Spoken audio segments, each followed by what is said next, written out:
Kepemimpinan Moon Jae-in. Moon Jae-in merupakan seseorang yang pernah memimpin negara Korea Selatan dengan masa kepemimpinannya dari 10 Mei 2017 sampai 9 Mei 2022 dan merupakan Presiden Korea Selatan yang ke-12.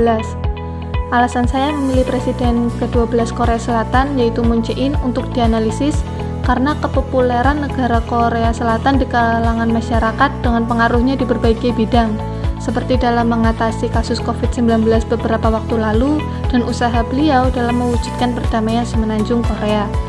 Saya ingin mengetahui seperti apa kepemimpinan yang dijalankan Moon Jae-in dalam hal tersebut dan alasan terakhir karena saya menyukai negeri ginseng tersebut.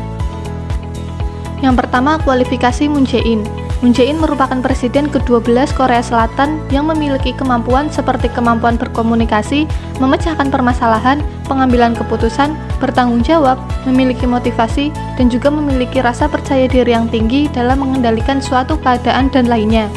Kualifikasi tersebut dibuktikan dengan cara beliau mengatasi berbagai permasalahan seperti perdamaian semenanjung Korea, COVID-19, dan lainnya. Beliau mampu memainkan peran konsiliator dengan baik dan memiliki pendirian yang kuat sebagai pemimpin yang agresif. Yang kedua, fungsi kepemimpinan Moon Jae-in. Fungsi kepemimpinan Moon Jae-in berjalan dengan baik karena dalam fungsi kepemimpinan terdapat fungsi terkait pemecahan masalah dan fungsi sosial. Terjadi perubahan yang lebih baik dalam masa kepemimpinan Moon Jae-in di berbagai kebijakan. Kebijakan tersebut seperti kebijakan New Southern Policy, kebijakan luar negeri dalam hal perdamaian semenanjung Korea, dan kebijakan dalam penanganan kasus COVID-19. Ketiga, teori kepemimpinan Moon Jae-in berdasarkan teori sifat dan perilaku kepemimpinan. Pertama, nasionalisme. Dengan prinsip filosofi politik People First, Moon Jae-in yang sejalan dengan Kondalik Revolution menunjukkan bahwa Moon Jae-in merupakan seorang pemimpin yang memiliki nasionalisme cukup tinggi dilihat dari keterikatannya terhadap bangsa dan visi misi yang mengutamakan rakyatnya. Kedua, belief in own ability to control. Moon Jae-in cenderung melakukan suatu kerjasama dengan mekanisme submit diplomasi. Moon Jae-in percaya akan perannya sebagai fasilitator dan menunjukkan bahwa Moon Jae-in mempunyai kepercayaan diri yang tinggi dalam mengambil sebuah kendali dan mengontrol suatu keadaan yang dibuktikan dengan perdamaian semenanjung Korea. Ketiga, need of affiliation. Moon Jae-in menghormati hubungan bilateral dengan setiap negara terkhusus ASEAN dan India dengan mempromosikan kebijakan melalui mekanisme submit diplomasi. Moon Jae-in juga sering mengatakan visi New Southern Policy yang mana menuju pada kerjasama yang berkelanjutan untuk mendukung pembentukan aliansi yang kuat. Need of affiliation ini yang mendorong terjadinya kerjasama antar negara dengan baik. Yang keempat, conceptual complexity. Moon Jae-in pandai menginisiasi New Southern Policy dan menerapkannya yang beliau sebut dengan balance diplomacy. Jika dilihat dari konsep, Moon Jae-in terlihat sebagai seorang yang mempunyai kompleksitas konseptual yang cukup tinggi. Moon Jae-in juga mengatakan terus terang tentang tujuan dari New Southern Policy yang merupakan jembatan perekonomian masa depan dan jalur menuju semenanjung Korea. Dari situ dapat dilihat bahwa Moon Jae-in berada di tingkat moderat dalam hal kompleksitas konseptual. Kelima, distrust to others. Moon Jae-in selalu menaruh kepercayaannya kepada mitra dalam kerjasama dan akan memberikan apresiasi serta cenderung positif terhadap lawan politik dengan menjadikannya kawan dengan melibatkannya ke dalam pemerintahannya. Moon Jae-in ingin untuk mengumpulkan kepercayaan mitra kerjasamanya di kawasan dan mencari dukungan untuk upayanya di semenanjung Korea. Keempat, ada pengaruh kepemimpinan Moon Jae-in. 1. New Southern Policy. Kebijakan New Southern Policy berfokus pada nilai pro-rakyat sesuai konstitusi ASEAN dengan prinsip pemerintahan Moon Jae-in yaitu People First yang berdasarkan skema 3P atau People, Prosperity, and Peace. Kebijakan New Southern Policy pertama kali diterapkan ketika dilakukannya pertemuan antara Moon Jae-in dengan Presiden Indonesia yaitu Jokowi di Istana Bogor pada tahun 2017. Yang mana di bawah pemerintahan Jokowi itulah kebijakan luar negeri Indonesia dinilai dapat menggaungkan ide luhur dari New Southern Policy. Terdapat 6 kunci keberhasilan dari New Southern Policy menurut Kim 2017, yaitu middle power diplomasi, keamanan yang berkesinambungan, menguntungkan semua pihak, nilai bersama dan budaya serupa, membagi pengalaman dan strategi pembangunan, serta kerjasama dua arah dan timbal balik. Kebijakan New Southern Policy dinilai cenderung pada tipe konsiliator, tetapi dinilai cenderung tipe agresif apabila disandingkan dengan kebijakan Korea Selatan terhadap Korea Utara. 2. Kebijakan luar negeri dalam hal perdamaian semenanjung Korea.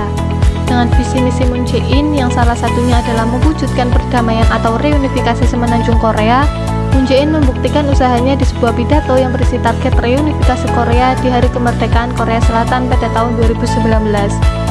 Moon Jae-in melakukan pendekatan dengan Korea Utara dalam menjalankan kebijakan ini dengan tujuan mengurangi ketegangan kedua negara ini, dan Moon Jae-in juga membuat perencanaan untuk bertemu dengan Presiden Korea Utara yang bertujuan untuk meneruskan upaya normalisasi terhadap hubungan kedua negara tersebut.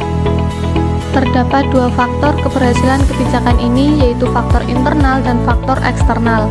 Faktor internal yaitu tercapainya kepentingan nasional Korea Selatan karena kebijakan kooperatif berasal dari Korea Utara dan Moon Jae-in yang berteman dekat dengan Roh Moo-hyun serta mendapatkan dukungan dari masyarakat. Sedangkan faktor eksternalnya berkurangnya loyalitas dalam paying keamanan Amerika Serikat di bawah rezim Trump dan aksi reaksi Korea Selatan dan Korea Utara yang membaik. 3. Kebijakan kasus COVID-19. Dalam mengatasi COVID-19, Moon Jae-in menerapkan The Infectious Disease Control and Prevention Act atau Peraturan Pengendalian dan Pencegahan Penyakit Infeksi sebagai pedoman dalam mengatasi penyakit infeksi. Moon Jae-in berhasil mengatasi kasus COVID-19 dengan caranya yang disebut TRUST atau Transparency, Robust Screening and Quarantine, Unique but Universally Applicable Testing, and Strict Control and Treatment. Selain itu, Moon Jae-in juga menggunakan teknologi untuk mendeteksi penyebaran COVID-19 dan memberikan informasi kepada masyarakat Korea Selatan. Keberhasilan Moon Jae-in ini menjadi contoh bagi negara lain dalam mengatasi COVID-19. 4. Pengaruh dalam bidang kebudayaan. Melalui salah satu boy group yaitu BTS, Moon Jae-in secara resmi melantik BTS sebagai utusan khusus kepresidenan untuk menjadi diplomasi budaya dan memberikan paspor diplomatik di Blue House atau Istana Negara. Dengan dilantiknya BTS sebagai diplomasi kebudayaan Korea Selatan, yang mana BTS sendiri merupakan boy group Korea Selatan yang saat ini sudah mendunia, banyak wisatawan yang datang ke Korea Selatan untuk mengetahui kebudayaannya sehingga dapat menguntungkan perekonomian Korea Selatan. Kelima, terdapat kekuasaan kepemimpinan Moon Jae-in. 1. Kekuasaan keahlian. Dalam menghadapi berbagai isu dengan kebijakan yang dimiliki Moon Jae-in membuat beliau lebih mudah dalam menjalankan kekuasaan keahlian ini. Hal tersebut dibuktikan dengan kecakapan Moon Jae-in dalam melakukan perundingan perdamaian semenanjung Korea. 2. Kekuasaan legitimasi. Kekuasaan legitimasi Moon Jae-in dibuktikan dengan posisinya menjadi presiden ke-12 Korea Selatan yang mana dapat mempengaruhi orang lain karena memiliki hak dan kewajiban untuk mengatur negaranya.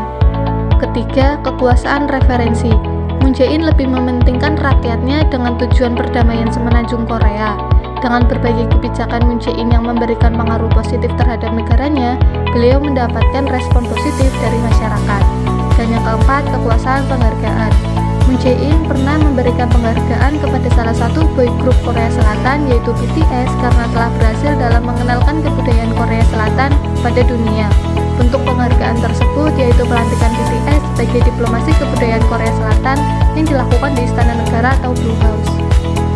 Keenam, gaya kepemimpinan Moon Jae-in. Korea Selatan dalam memasuki era baru dan memajukan nama baik negara tidak lepas dari gaya kepemimpinan Moon Jae-in yang berfokus strategis, mencapai tujuan, dan visioner. 1. Gaya kepemimpinan strategis. Pemimpin yang strategis adalah pemimpin yang mengerti dan paham tentang apa yang akan dilakukan dan mencari banyak informasi untuk mencapai tujuan dengan meminimalisir risiko. Dalam gaya kepemimpinan ini, Moon Jae-in menggunakan tujuan yang telah beliau atur untuk mencapai hasil yang memuaskan secara efektif dan efisien. Melalui gaya kepemimpinan ini juga, Moon Jae-in berhasil mengembalikan citra negara di mata dunia dan mendapatkan kepercayaan rakyat sepenuhnya dengan kebijakan-kebijakan yang beliau lakukan. 2. Gaya kepemimpinan visioner. Pemimpin yang memiliki konsep visioner tentu harus memiliki visi untuk mencapai tujuannya dengan memberikan arah kepada rakyatnya, sehingga pemimpin yang berkonsep visioner dapat melihat organisasinya di masa depan dan mampu untuk menghadapi lingkungan yang sering mengalami perubahan. Sejalan dengan visinya, Moon Jae-in meraih keberhasilan dari berbagai kebijakannya yang membuat Korea Selatan tidak dipandang buruk lagi oleh negara lain. Gaya kepemimpinan Moon Jae-in berpengaruh dalam berbagai kebijakan, salah satunya dalam terwujudnya kesepakatan damai Korea Selatan dan Korea Utara yang berhasil merangkul Kim Jong-un selaku Presiden Korea Utara. Ketujuh, kepengikutan dalam kepemimpinan Moon Jae-in. Suatu tujuan dapat tercapai tidak hanya karena pemimpinnya, tetapi juga pengikutnya.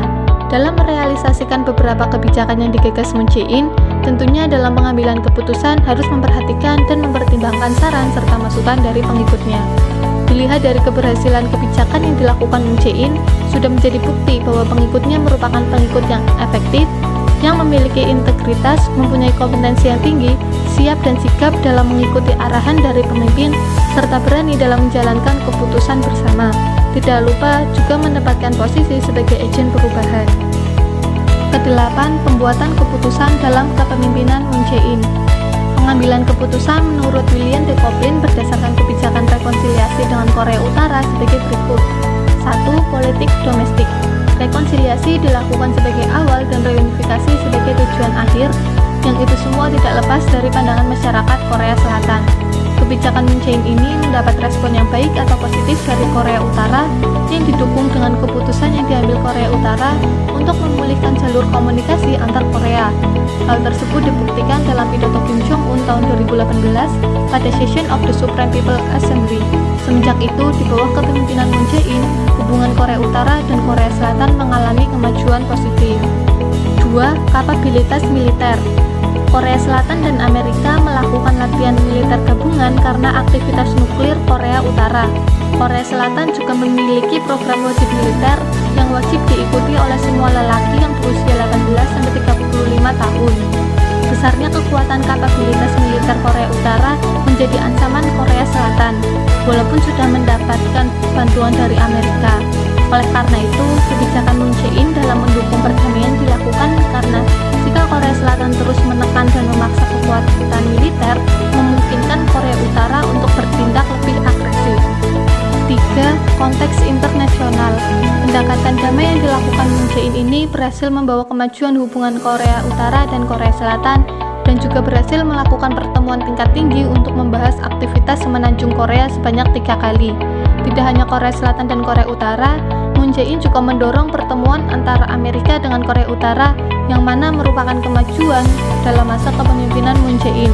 Di samping itu, karena ketergantungan Korea Utara akan Tiongkok menjadi kunci Moon Jae-in dalam mewujudkan perdamaian semenanjung Korea.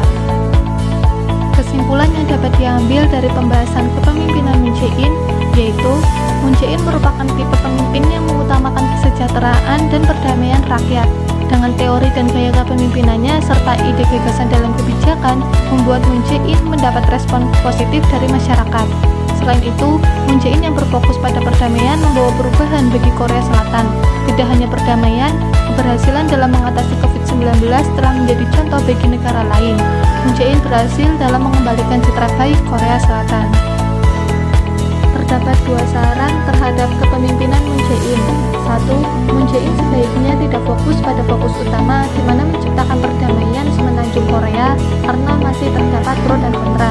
Kedua, berdasarkan temuan yang didapat mengatakan bahwa dengan adanya New Southern Policy membuat gaji menurun dan sektor perekonomian menurun karena Moon Jae-in yang berfokus pada pasar ASEAN daripada 5 negara terdahulu. Sebaiknya, walaupun berfokus pada pasar ASEAN, harus tetap berfokus pada 5 negara terdahulu sehingga meminimalisir permasalahan selanjutnya dengan 5 negara terdahulu. Sekian pembahasan tentang kepemimpinan Moon Jae-in. Thank you for watching.